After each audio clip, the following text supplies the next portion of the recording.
Shalom Aleihim Khafirim. Menjelang kedatangan Yeshua HaMashiach, apakah hati kita sudah benar-benar bergairah mengasihi Bapa Yahweh dengan segenap jiwa, dengan segenap hati, dan dengan segenap kekuatan? Di video ini kita akan membahas rahasia menghidupkan kasih yang bernyala-nyala kepadanya, sehingga kita siap menyambut Sang Raja segala Raja. Yuk simak sampai akhir, karena ini bisa mengubah hidupmu.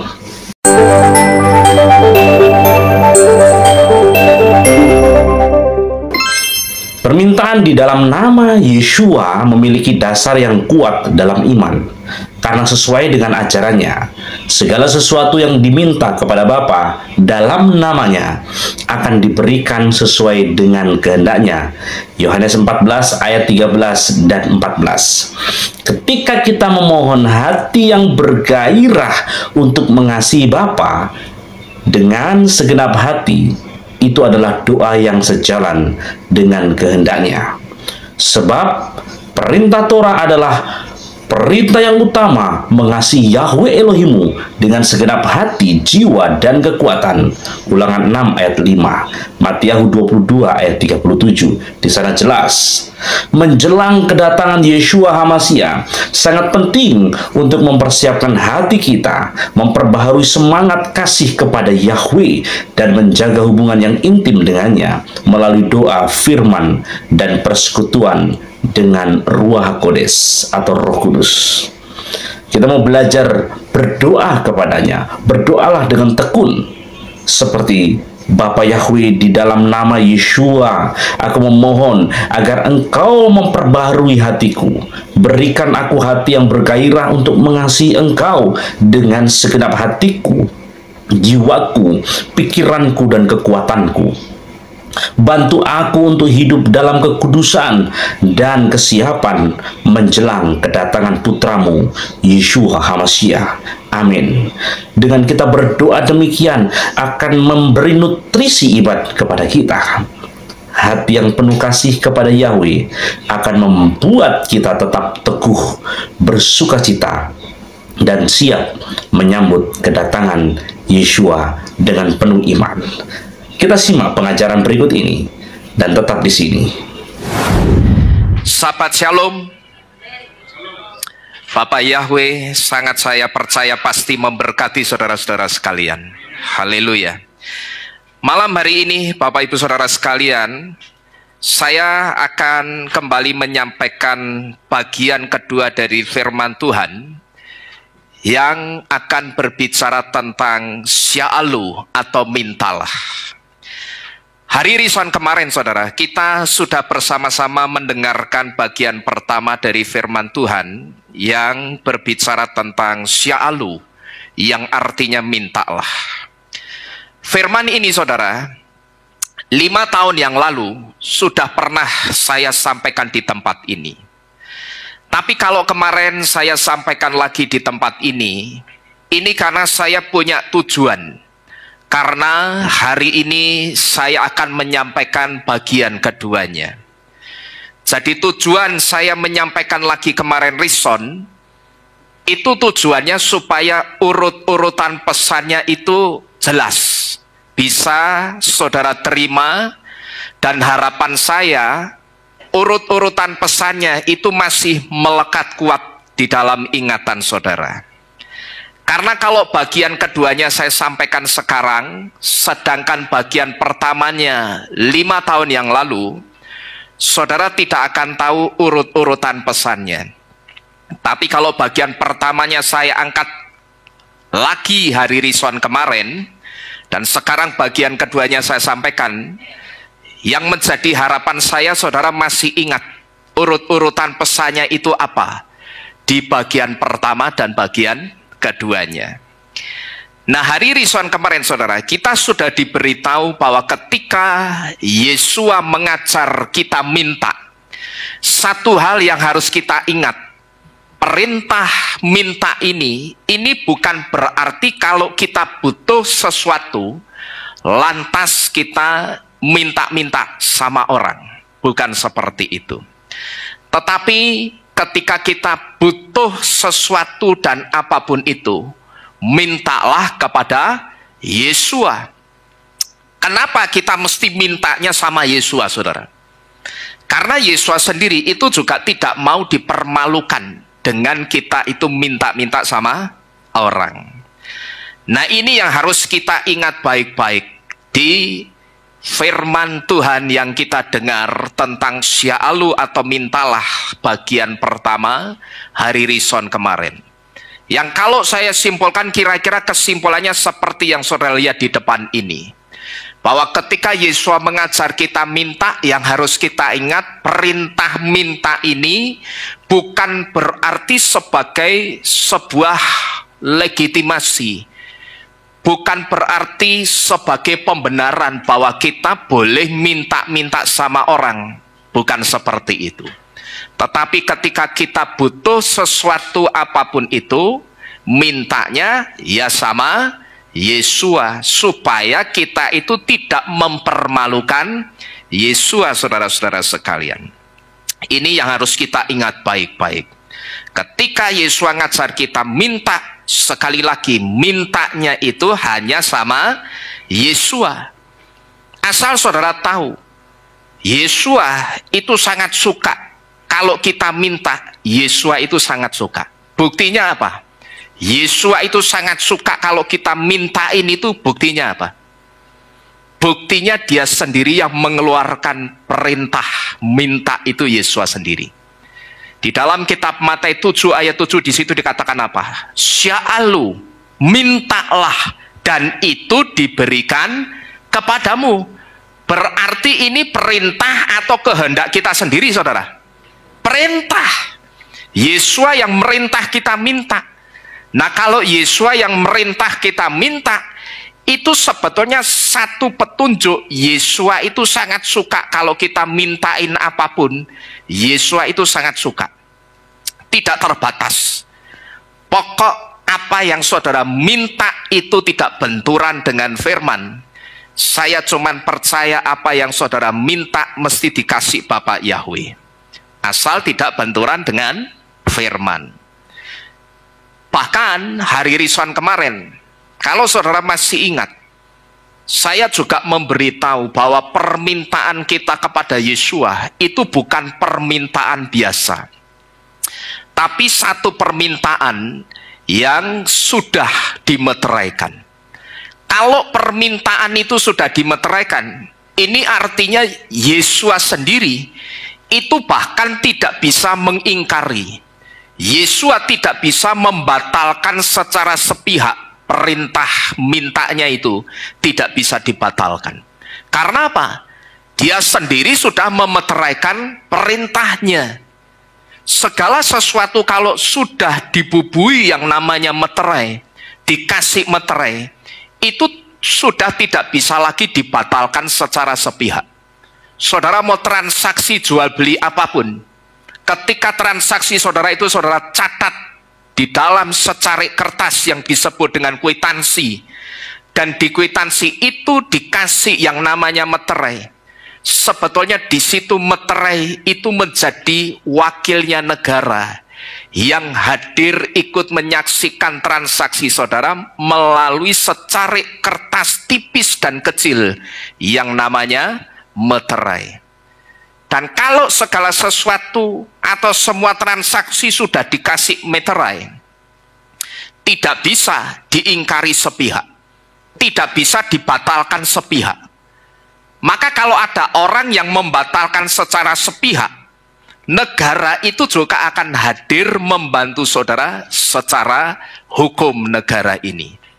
Jadi dari sini saudara, kalau saudara sudah diberitahu bahwa permintaan saudara itu merupakan sebuah command atau perintah, bukan kehendak kita sendiri, tapi itu perintahnya Yesua, dan perintah itu sudah dimeteraikan.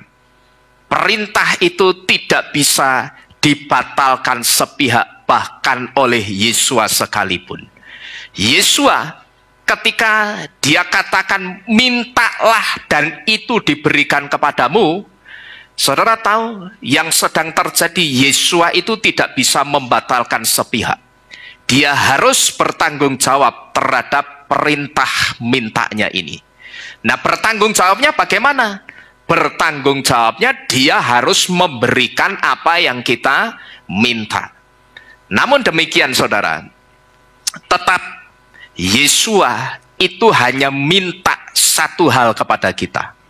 Kamu boleh minta apapun, tapi satu hal yang aku minta, kamu cuman dituntut apa? Kita dituntut cuman apa? Percaya bahwa kamu sudah menerima. Jadi ini yang harus kita ingat baik-baik. Ketika Yesua ngajar kita minta, mintanya itu cuman sama Yesua. Saudara berdoalah supaya saudara itu betul-betul bisa menghidupi perintah ini. Berdoalah supaya ketika saudara butuh apapun, hati saudara itu percayanya cuman sama Bapak Yahweh. Bahwa Bapakku Yahweh itu Tuhan yang hidup. Kalau Tuhanku hidup, dia pasti mendengarkan apa yang aku minta. Dan kalau dia sudah mendengarkan, dia pasti memberkati permintaanku. Nah, saudara berdoa supaya saudara itu bisa menghidupi betul-betul perintah ini. Karena saudara jadi anak-anak Bapak Yahweh dan Yesua, itu sangat luar biasa loh. Bahkan untuk minta pun itu sampai diperintah, ya kan? Tidak ada di iman percaya manapun selain iman percaya yang percaya kepada Bapak Yahweh yang sampai minta itu jadi perintah Tuhannya. Tidak ada. Yang ada di iman percaya lain yang minta-minta itu karena umatnya yang minta, umatnya yang mendesak minta. Tapi kalau di dalam iman percaya kita kepada Bapak Yahweh, justru Yesualah Tuhan kita yang suruh kita itu minta, saudara. Saudara coba, saudara itu belajar dan saudara berdoa supaya saudara itu bisa menghidupi betul-betul perintah ini. Karena ini satu perintah yang luar biasa. Orang diakui atau tidak, kecenderungannya itu lebih suka menerima. Maka kalau dia minta, cenderungnya pasti lebih suka. Gitu loh saudara ya. Jadi saudara coba berdoa supaya saudara itu betul-betul bisa menghidupi perintah ini. Berdoalah supaya ketika saudara butuh apapun, yang ada di hati saudara itu cuman rasa percaya sama Bapak Yahweh. Bahwa Bapakku Yahweh itu mesti kasih apa yang aku minta. Tetapi sekali lagi, selama itu tidak benturan dengan firman dan saudara percaya, apa yang saudara minta mesti jadi. Nah, kalau kemarin hari Rison kita sudah belajar konsep minta yang benar, hari ini kita akan belajar apa yang harus kita minta kepada Yesua. Dan secara khusus, apa yang harus kita minta kepada Yesua mendekati waktu kedatangan Yesua yang semakin dekat ini. Yang pertama saudara, dan yang paling saya katakan mendesak atau paling urgent yang harus kita minta di waktu-waktu terakhir mendekati waktu kedatangan Yesua, yang harus kita minta itu saya sebut dengan gairah atau passion untuk semakin mengasihi Bapak Yahweh. Nah, ini yang harus kita minta saudara di waktu-waktu terakhir mendekati waktu kedatangan Yesua. Satu hal yang harus kita minta itu saya sebut dengan passion atau gairah untuk kita itu semakin mengasihi Bapak Yahweh. Kitab Matai atau kitab Matius 24 ayat 12 dan dua huruf Ibrani di dalam kata sya'al yang artinya minta, yaitu huruf sin dan huruf alef, memberitahu bahwa permintaan ini, permintaan yang disebut minta gairah untuk semakin mengasihi Bapak Yahweh, itu permintaan yang paling mendesak sekarang ini. Di mana huruf sin itu memiliki arti passionate, yang artinya bergairah. Passionate itu dari kata passion yang artinya gairah. Dan huruf sin itu juga memiliki arti love yang artinya cinta atau kasih. Dan huruf alef di dalam kata sya'al yang artinya minta ini, satu di antaranya itu memiliki arti what is first yang artinya yang pertama. Yang pertama di sini ini sedang berbicara tentang sesuatu yang mendesak atau yang paling urgent. Coba kita buka kitab suci kita bersama-sama di dalam kitab Matai pasal ke-24 ayat yang ke-12. Matai 24 ayat 12, di situ dikatakan, dan karena berlipat gandanya kedurhakaan, maka kasih kebanyakan orang akan menjadi dingin. Kalau saudara membaca perikop ayat ini mulai dari ayat 3, saudara akan tahu kalau perikop ayat ini sebetulnya sedang berbicara tentang waktu kedatangan Yesus. Jadi kalau saudara baca perikop ayat ini mulai dari ayat 3, yang kita bacakan ayat 12. Tapi kalau saudara membaca dari ayat yang ketiga, di situ saudara akan tahu kalau perikop ayat ini sedang berbicara tentang waktu kedatangan Yesus. Karena pada waktu itu ada seseorang yang bertanya, akan seperti apakah dan kapankah waktu kedatanganmu? Yesus ditanya oleh seseorang seperti itu, saudara. Jadi perikop ini sebetulnya satu perikop yang sedang berbicara tentang waktu kedatangan Yesus. Pesan yang saudara lihat di depan ini, saya katakan ini satu pesan yang sederhana. Pesan yang dikatakan, mintalah hati yang bergairah untuk semakin mengasihi Bapa Yahweh. Saya sebut ini satu pesan yang sederhana, saudara. Tetapi ternyata sekalipun pesan ini sederhana, saya perhatikan tidak banyak orang yang bisa melakukan. Tidak banyak orang yang bisa minta permintaan ini. Dan ini terbukti, saudara, dari banyaknya anak-anak Bapa Yahweh yang justru tidak semakin setia, tetapi justru semakin jauh dari Tuhan. Sekalipun waktu-waktu ini sudah mendekati waktu kedatangan Yesus. Menurut saudara, pesan yang saudara lihat di depan yang paling atas itu simple dan sederhana atau tidak sebetulnya, saudara? Sangat sederhana. Dan mungkin bisa saya katakan pesan yang dikatakan mintalah hati yang bergairah untuk mengasihi Bapa Yahweh, itu sebuah kata-kata yang klise. Tetapi katakanlah ada yang menganggap ini sebuah kata-kata yang klise. Saya cuma mau tanya, sudahkah saudara yang menganggap ini klise melakukan hal itu? Sudahkah saudara minta satu hati yang bergairah mendekati waktu kedatangan Yesus ini untuk semakin mengasihi Bapa Yahweh? Maka tadi saya katakan pesan ini memang sederhana, tetapi ternyata saya perhatikan tidak banyak orang yang bisa melakukan ini. Tidak banyak orang yang bisa minta permintaan ini. Buktinya apa?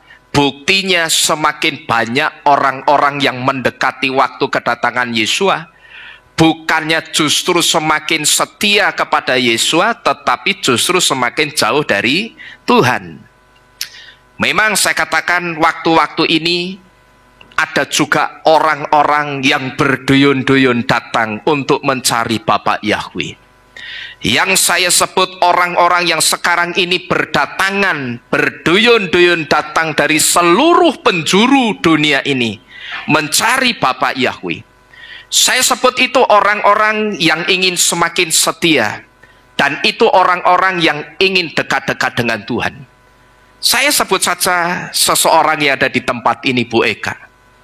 Beliau untuk beribadah ke Semarang itu mesti jauh-jauh dari Purwokerto. Terkadang juga beliau beribadah ke Magelang. Bisa beliau beribadah juga lewat streaming, itu bisa. Tetapi beliau pernah mengatakan kepada saya, rasanya beda. Betul ya, Bu? Rasanya beda ibadah streaming dan live seperti ini langsung ketemu dengan teman-teman sekilat, rasanya berbeda. Jadi waktu-waktu ini saudara, memang ada orang-orang yang berdatangan, berduyun-duyun untuk mencari Bapak Yahweh. Dan saya sebut orang-orang yang sekarang ini berdatangan mencari Bapak Yahweh. Itu orang-orang yang ingin semakin setia dan ingin semakin dekat-dekat dengan Tuhan. Tetapi waktu-waktu ini rupanya juga banyak orang yang justru semakin tidak setia dengan Tuhan. Maka inilah kenapa hati yang penuh dengan passion, yang saya sebut hati yang berpassion, hati yang bergairah untuk mengasihi Bapak Yahweh, itu satu permintaan yang saya katakan yang paling urgent, yang paling mendesak, yang harus kita minta sekarang ini saudara. Bukan berkat, yang paling mendesak itu bukan berkat saudara.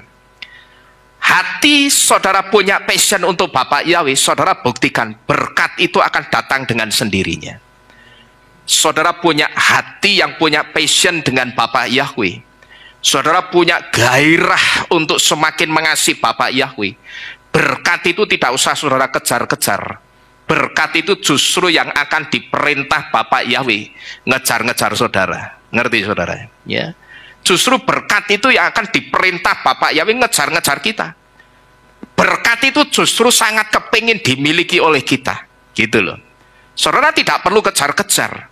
Sampai tekuk ringkel, saudara kerja terlalu keras, yang akhirnya hanya cuman sakit saja, itu tidak perlu.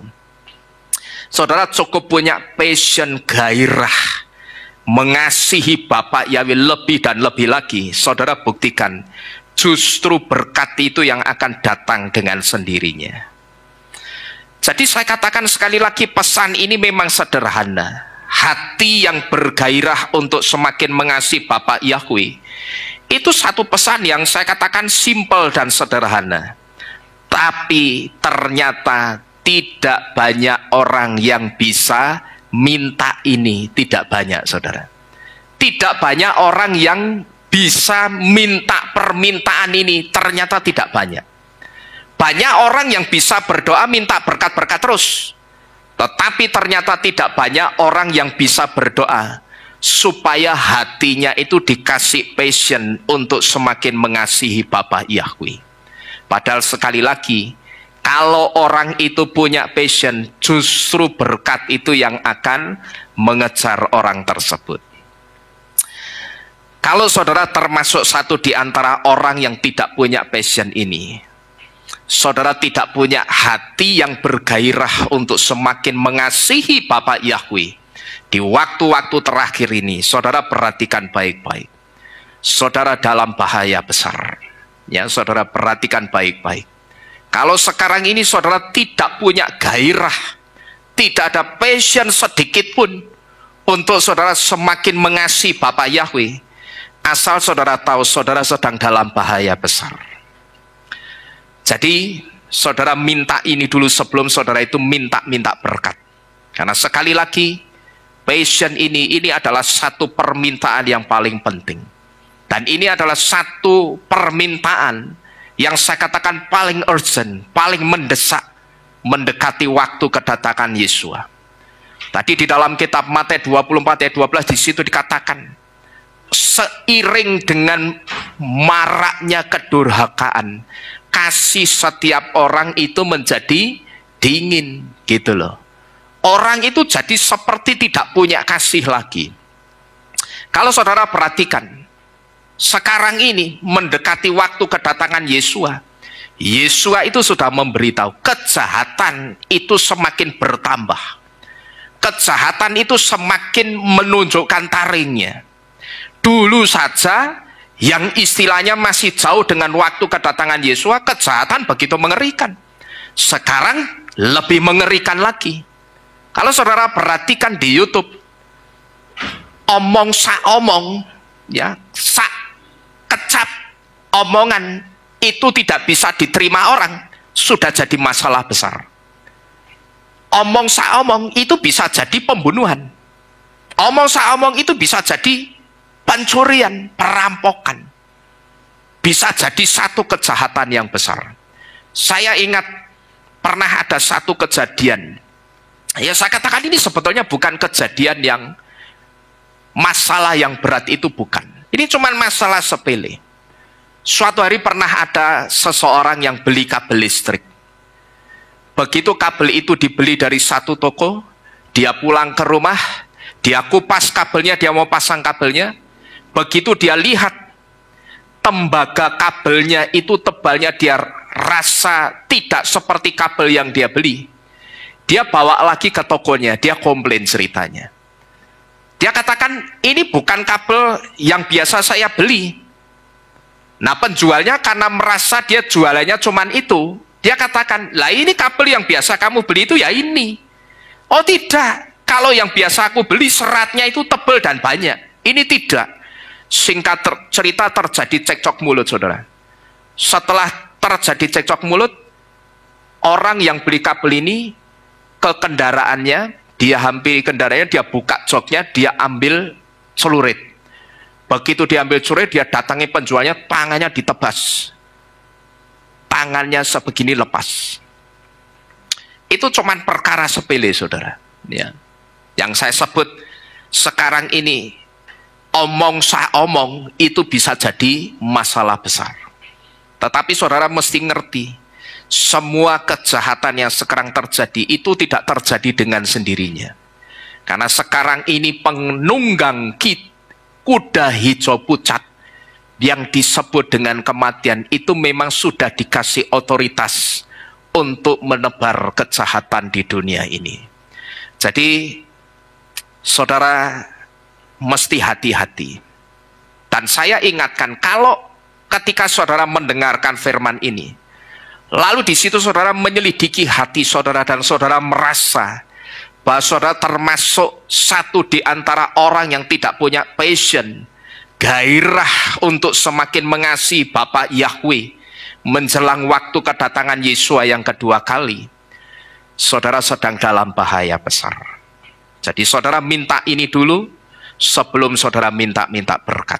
Karena yang paling penting itu passion, hati yang punya passion untuk semakin mengasihi Bapa Yahweh. Ini yang pertama. Kemudian yang kedua, setelah saudara minta passion untuk semakin mengasihi Bapa Yahweh, yang kedua, mintalah ketegasan iman atau iman yang tegas.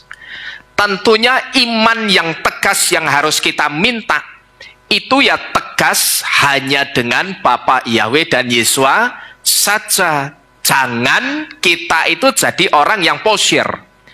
Jangan jadi orang yang imannya suam-suam. Huruf alef yang memiliki arti decisiveness, yang artinya ketegasan. Huruf alef yang memiliki arti Elohim atau Tuhan. Dan Tuhan di sini tidak lain adalah Bapa Yahweh dan Yesua. Dan huruf lamed di dalam kata sya'al yang memiliki arti faith atau iman, yang ada di dalam kata sya'al yang artinya minta. Ini memberitahu kita bahwa inilah permintaan yang juga mendesak, yang harus kita minta sekarang ini. Yang kedua yang harus kita minta sekarang ini adalah ketegasan iman atau iman yang tegas. Pertanyaannya, kenapa saudara iman yang tegas cuman sama Bapa Yahweh dan Yesua? Itu juga permintaan yang sangat mendesak waktu-waktu ini. Ya karena ini saudara, ya karena ini. Karena kalau saudara tidak tegas dengan iman saudara, yang akan terjadi itu kebalikannya. Yang akan terjadi apa itu? Posyir. Saudara tidak tegas dengan iman saudara, yang akan terjadi kebalikannya. Tidak tegas sama dengan suam-suam. Gitu loh. Kenapa iman yang tegas itu permintaan yang mendesak yang harus kita minta sekarang ini? Bukan berkat-berkat terus, tetapi permintaan yang paling mendesak yang kedua yang harus kita minta itu ketegasan iman. Satu garis ketegasan iman yang kuat di dalam Bapa Yahweh dan Yesua saja, itu yang mesti kita minta. Karena ini, karena kalau saudara tidak tegas dengan iman saudara, yang akan terjadi itu kebalikannya. Saudara akan punya iman yang suam alias posier. Dan mantan dukun terkenal yang katanya sering naik turun surga ini, itulah satu di antara contoh orang yang imannya posier. Ya, mantan dukun terkenal yang katanya sering naik turun surga ini, saya sebut inilah contoh orang yang imannya posier atau suam-suam. Dia bilang di surga cuman ada Yahweh dan Yesua, tapi begitu balik ke dunia ini lagi, semua nama dia panggil, katanya biar adil. Orang ini tidak sadar saudara, kalau dia sedang menunjukkan ketidaktegasan dengan imannya. Dia tidak sadar kalau dia sedang menunjukkan imannya yang tidak tegas. Begitu dia katakan semua nama saya panggil biar adil, itulah ketidaktegasannya, itulah posiernya, itulah suam-suamnya, itu ada di situ saudara. Dan kalau sikap imannya masih seperti ini, terus terang kok saya tidak yakin saudara, dia akan dibawa ke surga lagi, tempat dia dibawa dulu sama Bapak Yahweh dan Yesua. Terus terang saya tidak yakin. Kalau imannya orang ini sampai detik ini masih posier, dia katakan sudah naik sampai ke tangga emasnya Syamayim, dan di situ dia hanya melihat ada Yahweh dan Yesua. Di sana tidak ada Allah dan Yesus, yang ada Yahweh dan Yesua tok. Lalu begitu dia balik ke dunia ini, dia katakan, setelah saya kembali ke dunia ini, saya panggil semua biar adil. Kalau sikap imannya masih tidak tegas seperti ini, terus terang kok saya tidak yakin nanti dia akan dibawa lagi ke surga yang sama, tempat dulu dia dibawa ke surga oleh Bapak Yahweh dan Yesua. Kenapa kok saya tidak yakin saudara? Saya tidak yakin karena adanya Bapak ini dibawa ke surga, itu karena dia mau dipakai Bapak Yahweh untuk menyampaikan ke semua orang. Menyampaikan apa? Menyampaikan bahwa sang pemilik surga yang asli itu Yahweh Yesua. Lah kok malah dipanggil semua? Bapak Ibu Saudara paham maksud saya? Tujuannya Bapak Yahweh ajak dia ke surga, kalau betul dia naik ke surga, ya, dan ketemu Bapak Yahweh dan Yesua. Kalau betul tujuannya Bapak Yahweh bawa dia ke surga itu karena Bapak Yahweh mau pakai Bapak ini untuk menyampaikan ke semua orang bahwa sang pemilik surga itu Yahweh Yesua. Lah tapi kok ternyata setelah dia balik ke dunia ini, semua nama dia panggil. Lah orang kan jadi bingung, sebetulnya pemilik surga itu Yahweh apa Allah? Sebetulnya pemilik surga itu Yesus apa Yesus, gitu loh. Orang akan jadi bingung karena dia sudah ngomong, dia bikin statement ketika dia diwawancarai oleh seseorang, semacam di sebuah taman begitu. Di satu acara dia katakan, di sorga itu hanya ada Yahweh dan Yesua, tidak ada Allah dan Yesus Kristus. Tapi begitu saya balik ke dunia ini, semua nama saya panggil biar adil. Orang akan bingung. Orang yang senternya ke orang ini, pasti saya jamin akan kebingungan. Tetapi di sini memang saya tidak serta-merta menyalahkan Bapak ini. Karena memang orang Kristennya sendiri banyak yang senang dengan cerita-cerita yang begituan saudara. Senang dengan cerita-cerita orang-orang yang katanya sudah naik turun surga bolak-balik.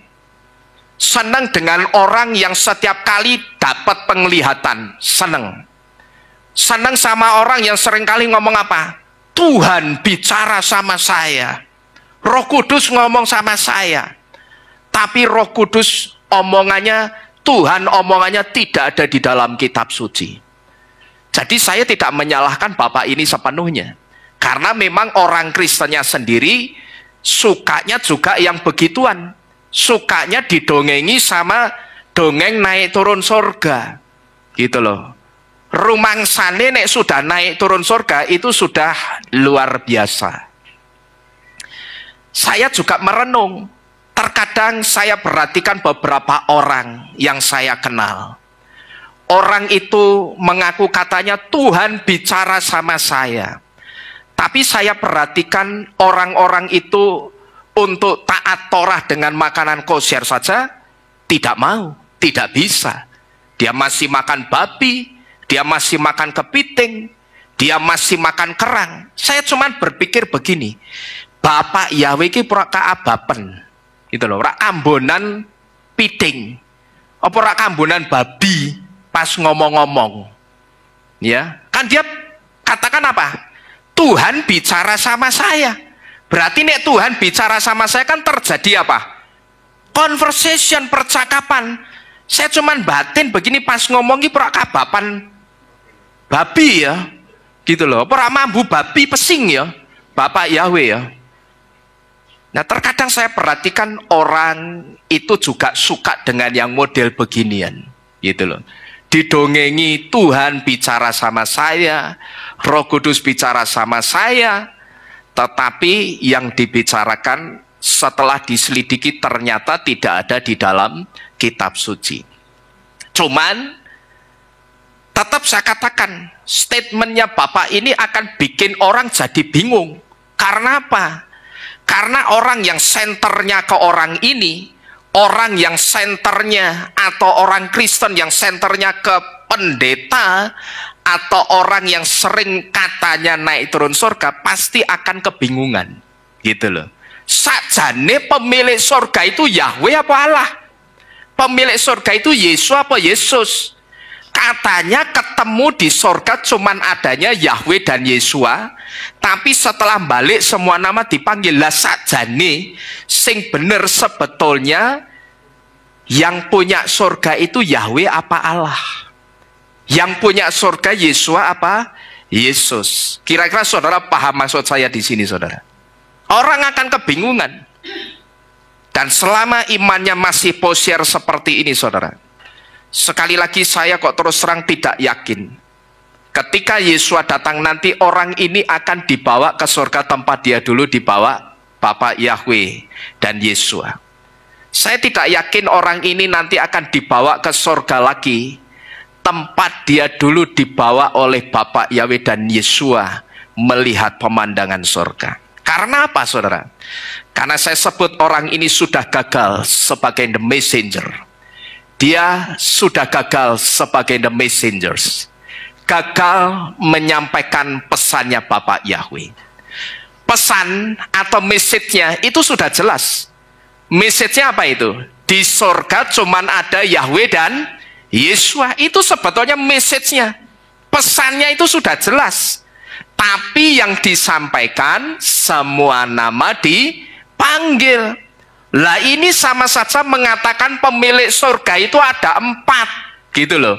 Siapa? Yahweh, Yesua, Allah dan Yesus.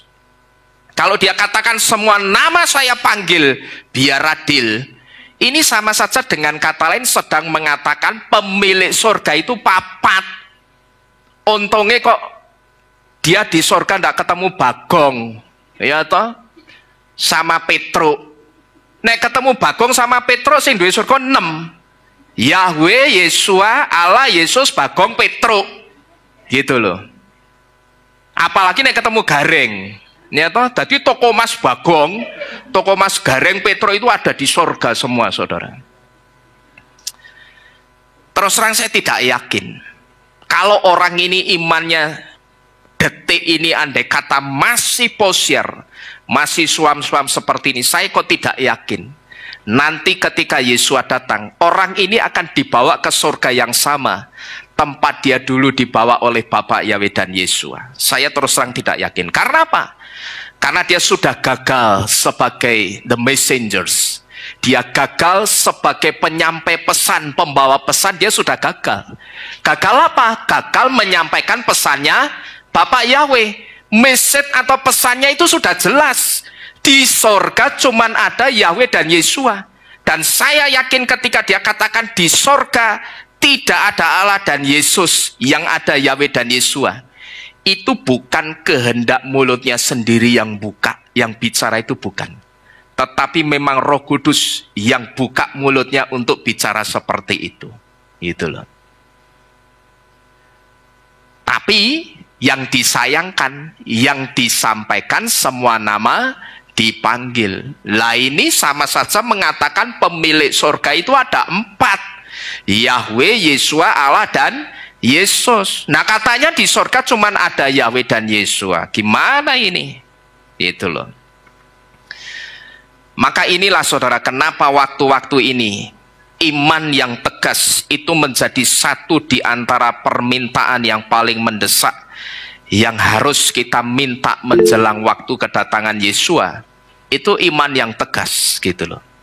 Jangan saudara itu jadi orang yang imannya itu mudah diombang-ambingkan dengan angin pengajaran dari luar. Maka saya di tempat ini juga tegas, saudara, kalau sedang tidak beribadah di tempat ini, saudara jangan beribadah di tempat yang tidak tegas dengan Bapa Yahweh dan Yesua saja. Tempat itu masih menyebut Yesua dan Yesus sama, saudara jangan masuk. Nanti saudara boleh buktikan kata-kata saya ini. Suatu saat, suatu hari, iman saudara itu akan mudah terombang-ambing. Saudara akan di tengah-tengah kebingungan. Ini yang benar, yang mana sih? Nah kalau sudah bingung begini, yang salah siapa? Ya saudara sendiri. Karena saudara tidak memantapkan iman saudara, hanya mau dengar yang hanya Bapak Yahweh dan Yesus saja. Gitu loh. Saudara juga mesti hati-hati. Saudara dengar pengajaran dari luar, saya tidak bisa melarang saudara. Tetapi saya menghimbau saudara. Saya larang saudara. Saudara toh punya handphone sendiri. Saudara bisa nyetel YouTube sendiri. Saudara bisa mendengarkan khotbah-khotbahnya orang-orang di luaran sana sendiri. Tapi kalau filter untuk pengajaran saudara tidak kuat, saudara mesti hati-hati. Suatu saat saudara akan terombang-ambing dengan angin pengajaran dari luar. Seperti saya ambil contoh sederhana kemarin pada waktu bulan Desember tentang Natal, berapa banyak orang-orang yang sudah percaya Bapak Yahweh, yang sudah nonton video pengajarannya Pak Lukas dan saya tentang cara menghitung kelahiran Yesus saja, itu masih ada yang bingung dengan pengajarannya.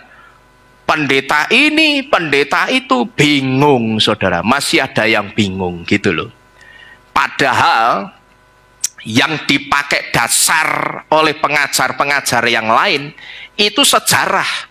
Saya katakan no problem, boleh kamu pakai sejarah, tapi you mesti ingat satu hal, sejarah juga mencatat yang namanya Helenisasi.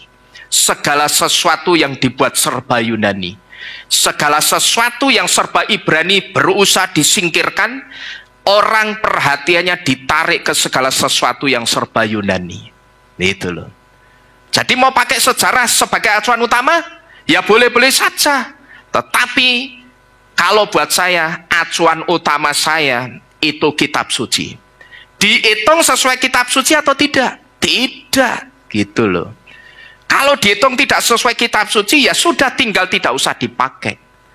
Tetapi sekalipun banyak orang yang sudah mendengar video saya dan Pak Lukas tentang penghitungan kelahiran Yesua, itu masih banyak yang kebingungan. Ketika mereka share ke orang lain, lalu di counter dengan pengajaran dari ini itu, bingung lagi. Gampang. Cara menghitung kelahiran Yesua yang paling gampang, mesti benar, itu gampang banget. Yesua itu mati di usia 33,5 tahun. 33,5 tahun itu 33,6 bulan. Berarti ulang tahunnya Yesua yang terakhir itu umur 33 apa 34? 33. Karena begitu 33,5 tahun mati. Berarti ulang tahun yang terakhirnya umur 33. Lah tinggal dicari tahu, wafat atau matinya Yesua itu kapan? Wafat atau matinya Yesua itu di sekitar perayaan Pesah.